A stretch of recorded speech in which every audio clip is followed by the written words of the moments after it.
नाम सुरभि है। वैसे तो मैं बहुत सीधी सादी औरत हूँ। मेरी शादी को 5 साल हो गए हैं और मेरे पति बड़े व्यापारी हैं।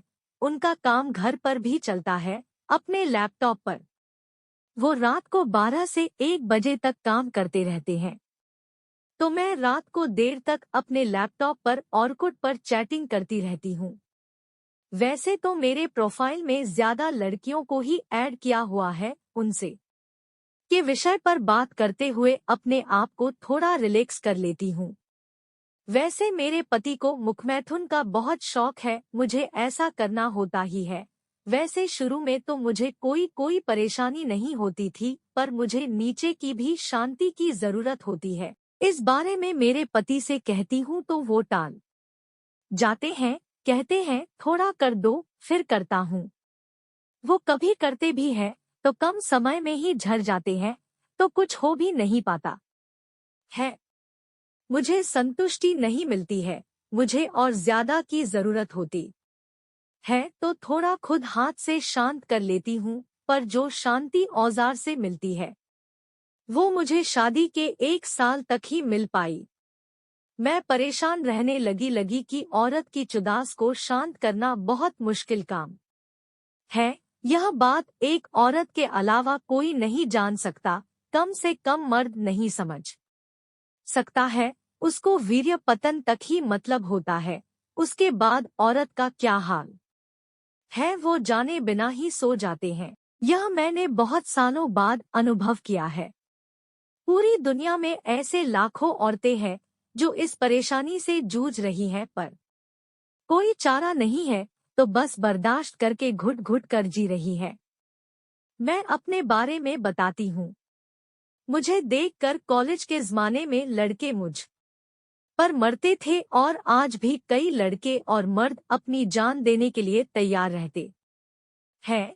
मेरा गोरा रंग और सुंदर नयन नक्श, मेरे स्तन 32 आकार के हैं। मेरी उम्र हालांकि 28 है, पर मैं आज भी 22 की लगती हूँ।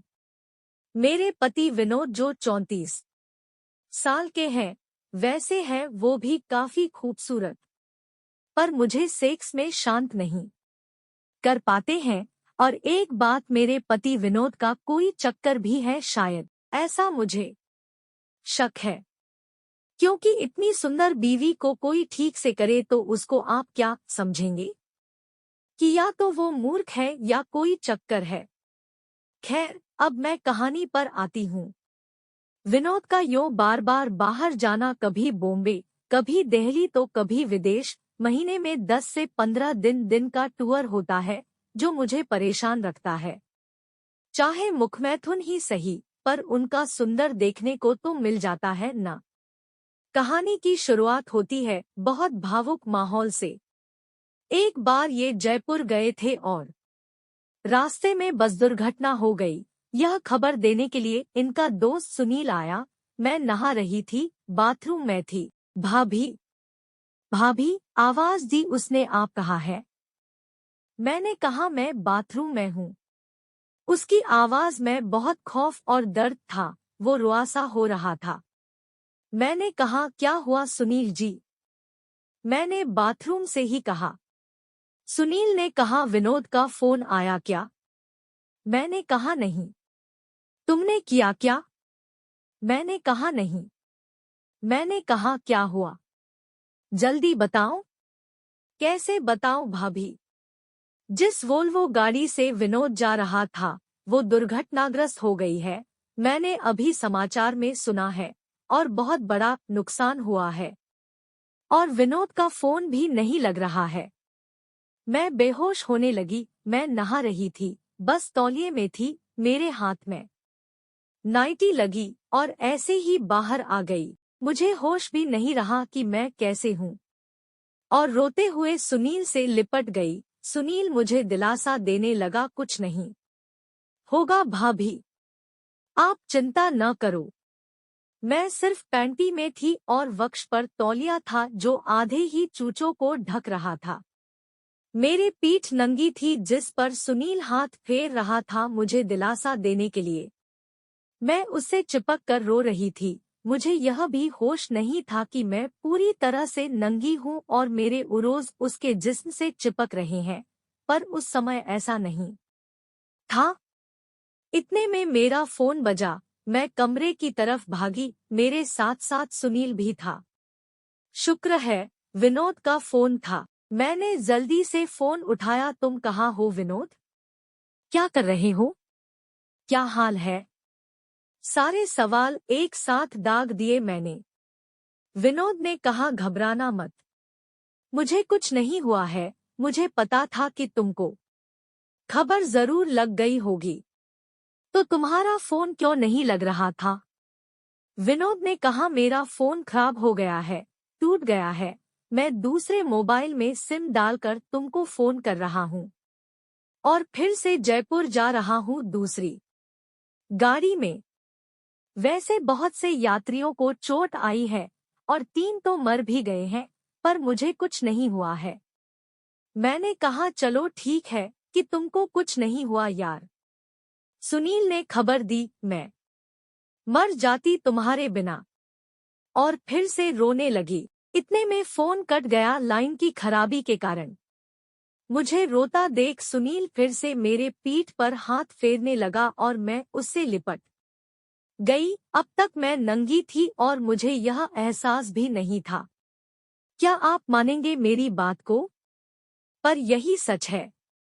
सुनील अब तक सब सुन भी चुका था, मेरे नंगे बदन को देख भी चुका था और मुझे अपनी बाहों में लेकर मुझे अपने मर्द होने का एहसास करवा रहा था। उसके लिंग का एहसास मुझे नीचे होने लगा था और मेरे उरोज उसके जिस्म से बहुत जोर से जकड़े हुए थे। मैंने उससे छुटने का प्रयास किया पर छुट नहीं पाई। वो बोला, काफी खूबसूरत हो भाभी आप तो। आपके क्या बूब्स हैं, जैसे विनोद ने कभी छुआ नहीं हो। बहुत सख्त है आपके बूब्स। मैं शर्मा गई। मुझे तब एहसास हुआ कि मैं नंगी हूँ। मैंने कहा, छोड़ो सुनील भैया, मुझे शर्म आती है। वैसे मैं तब तक मस्त हो गई थी। मैं नहीं चाहती थी कि सुनील मुझे छोड़े। उसके लिंग का एहसास मेरे पूरे शरीर में हो रहा था। मुझे पता नहीं क्या हो रहा था। मैं पहली बार किसी अन्य मर्द की बाहों में थी। उसने मुझे कस कर पकड़ रखा था। भाभी, मैं आपको बहुत प्यार करता हूँ। कई बार आपको पाना चाहा, कहना चाहा, पर हिम्मत नहीं हुई। आज ऐसा मौका मिला कि आप खुद मेरे बाहों में है और कह रही है, छोड़ दो। मैं कैसे छोड़ूं आपको? मैंने छुटने का प्रयास कम कर दिया। मैं उसकी बाहों में मजा करने लगी। वो मेरे स्तनों को दबा रहा था। मैंने कहा, सुनील, दर्द होता है, धीरे करो ना।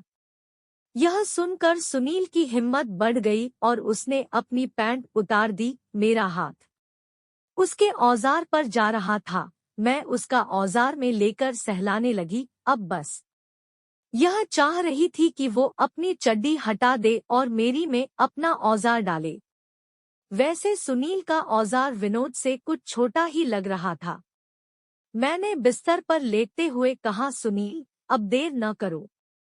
मैं बहुत प्यासी हूँ, जल्दी से डालो ना। सुनील भी पूरा में मस्त हो चुका था। उसको भी कुछ नहीं सूझा। उसने अपनी चड्डी खिसकाई, औजार मेरी के ऊपर रखा और जोर का धक्का दिया। एक ही बार में पूरा औजार डाल दिया मेरे अंदर। मैं दर्द से रो पड़ी। क्या करते हो सुनील? थोड़ा धीरे। सुनील ने कहा, नहीं रहा जाता भाभी। मैंने कई बार आपके नाम से हाथ से सेक्स किया है, अपने हाथ से, और फिर वो मुझे जोर जोर से देने लगा। मुझे बहुत मजा आ रहा था। ऐसे कभी भी विनोद ने नहीं करा था मुझे। वो बड़ी बेरहमी से कर रहा था। मैं झड़ गई। मैंने कहा, सुनील, मैं झड़ रही हूँ। पर वो अभी नहीं झड़ा था। वो करता रहा। मुझे मजा आ रहा था। खुदाई का सच्चा सुख आज सुनील ने दिया था। मैं बस आ कर रही थी।